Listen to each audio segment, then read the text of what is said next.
Thank you for coming. It's a special night for me, obviously. I hope you enjoy it. I hope it's memorable. I'd like to start by saying, if you're in love at the moment, it's not going to last. There we go. We just say that now and then it's out of the way. Then we can laugh about other stuff. I know some of you will have clutched each other and gone, oh, not us, but you.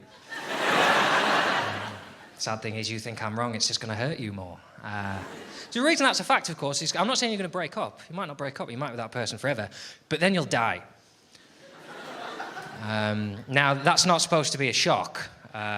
If you didn't know you were going to die, I didn't mean to break it to you that way. It'll be magical. There'll be sunshine and butterflies. But you will... Now, the point is, you all, I assume, at the beginning are sensible enough to know that's not a reason to not engage with life. The fact that you're going to die does not mean you should not enjoy yourself at any point. I've sort of gone the other way. And sort of decided quite early on, if everything's not going to be perfect always, I'm just not going to fucking bother with it at all.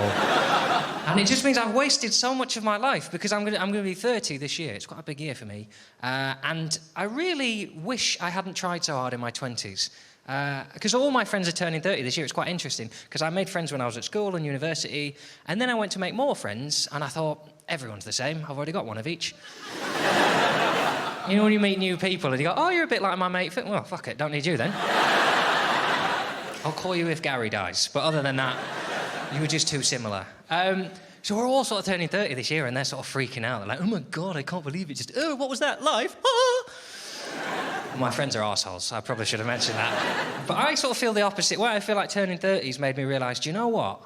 I'm going to be alive for ages.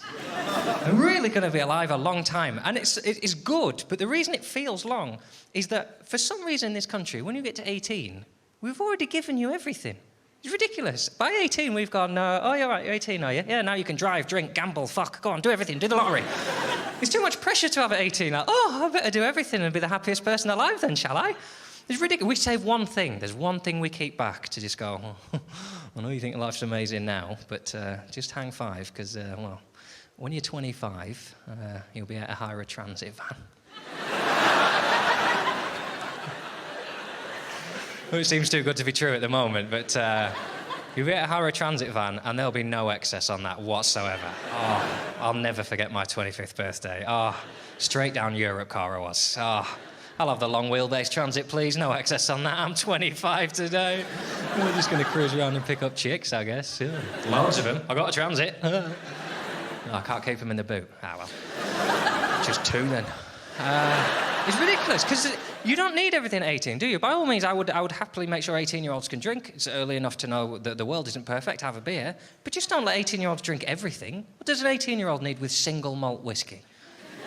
Absolutely. When have you ever spoken to an 18-year-old and they've gone out on a night and gone, should we just club together and get one nice bottle of red?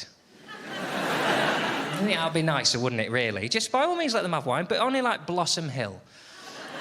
And shit like that. And then they've saved something back for adults. So just, it doesn't matter what it is. It could be rancid. We could go behind the bar now and just pick anything and go, right, this one. Nobody is allowed this until they're 60, right? Red Aftershock.